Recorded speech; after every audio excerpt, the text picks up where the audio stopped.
let me talk to you about P. Diddy. You watch rap and you listen to any contemporary music. I don't care if it's white or black, and it's I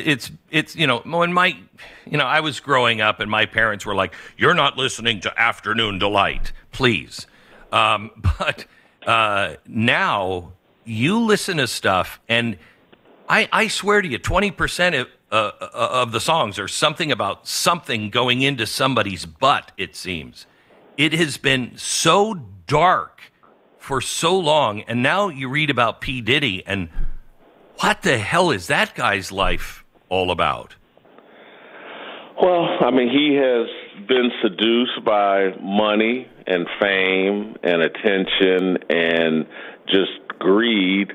And the music industry has a long history of just flat-out demonic energy, and we've never seen anything like what's going on in rap music and what has been going on in rap music. Rap music is lyrical pornography, and we've mainstreamed. We've mainstreamed all of these guys, and not that physical pornography is any better, but I just don't remember Hugh Hefner and Larry Flint being invited to the White House, the Oval Office. I don't remember, hey, let's make them the halftime performers of the Super Bowl. This mainstreaming, normalizing, and treating rappers with such respect when they're just lyrical pornographers that promote a level of nihilism that that's just unprecedented in any other art form. And again, people, well, what about rap music and Ozzy Osbourne or this person or that person, Marilyn Manson or what? Nothing is on the level. And I'm not saying those other genres aren't bad, because all music has turned very nihilistic. But it's not mainstream like rap is. Rap is everywhere. Look, they've made it. They've melded it into sports. And so what's the strongest force on television? It's live sporting events, and that's why they've baked this music into live sporting events. And we wonder why our young people are so depraved and so just violent and have no control of their emotions, no control of their sexuality, just sexually fluid and sexually promiscuous. The music promotes it, and music influences people in a way that other art forms just don't. You remember every lyric of your favorite song. You never remember every word of a movie you saw or even a TV show you saw. Music is a very powerful form of communication that touches your soul in a way that other art forms don't. And so I'm not shocked. Diddy and his depraved behavior, from the video beating up the woman to the accusations of sex trafficking, it goes right along with rap music. It's peanut butter and jelly. I have to tell you, I just read this morning. I can't remember what it was called, but there's 4% of the population that has this disorder, and music does not move them. That means 96% of human beings on Earth, it moves them spiritually and it moves them internally. Music has tremendous power to it that I think we're seeing the results of now. So, you know what comes to mind when I'm reading the stuff about P. Diddy is Epstein. And I absolutely am convinced Epstein was an agent of our government or a government. And it's why he got away with so much. I think he was an agent for our government. P. Diddy had cameras in every room. Everybody came over and doing all kinds of stuff. He has dirt on everybody. Do you think he was an agent? Yes. I think a CIA agent would be my guess, and I think that a lot of the people in the rap music industry are.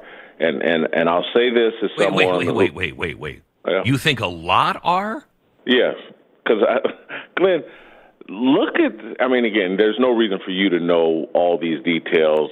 Rap probably hasn't been your thing, but it has been mine ever since I was a kid. And so I've followed the rap music industry. right now there's so little talent, actual talent, that in rap music, and so it doesn't require some level of skill, and so these people are clearly selected. A Sexy Red or Cardi B or a bunch of these very popular rappers now, they have no talent. So how do they get picked? How does everybody fit the profile of someone who, if they weren't a rapper, there's nothing else on the planet that they're capable of really doing other than being a rap music celebrity? And so, yeah, I think all of these people are picked, they're groomed, and then they're giving talk. The music industry gives them rapping points or talking points or things they have to support and believe in what the music has to be. I think, again, the people that want to bring down America and the freedoms that we have taken for granted here in America, they're using this particular art form or music form to help accomplish those goals. And that's why, I mean, it's run by a very, very criminal element, not just the artists, but the people in charge of the record labels. It's a band of criminals, and I think the government has dirt on all of them. Kanye West has said in an interview, hey, look, they can't pressure me the way they pressure some of these other artists because I've never committed murder. He said that, and he said it as a way of saying they have dirt on these other artists so they can control them. They don't have that kind of dirt on me. That's why I'm harder to control. Mm. I will tell you, I just talked to somebody who works in Hollywood and is a good guy and is just disgusted and is just dying to leave. But he's in a position to where he sees it all. And we were talking, and I couldn't believe, because he said it just dead straight. He said, Glenn, you know, you read about the sex things and you seeing these documentaries on. He said, you have no idea. It is full out, almost devil worship. He said, it is so dark in Hollywood, and the things that go on, if people knew that these documentaries are just scratching the surface of what really happens. That's terrifying. Just terrifying. Jason Whitlock is who we're talking to. He's a longtime sports writer, TV personality from ESPN. If you ever watch ESPN, you know who he is. He's the guy who started the Undefeated for ESPN and steered Fox Sports 1 studio show, Speak for Yourself. But he's also, and I just have to point this out because I find it amazing with people with different opinions actually winning things. While he was at the Kansas City Star, he won the Scripps Howard National Journalism Award for commentary in 2007, which is a really big deal.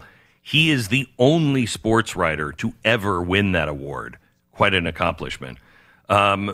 Jason, we only have a few minutes. I'm going to ask you a couple of questions. Just want a quick answer from you because I want to get into something a little deeper. Last question on P. Diddy.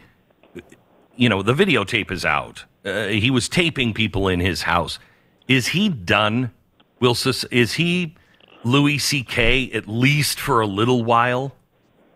Yeah, I think he's Russell Simmons. He was Russell Simmons, another rap mogul who got Me Too'd and I think now lives in Bali and basically had to leave the country for peace. And I think that's where Diddy's going to end up if there are no criminal charges. I think he just ends up moving out of the country and existing from afar.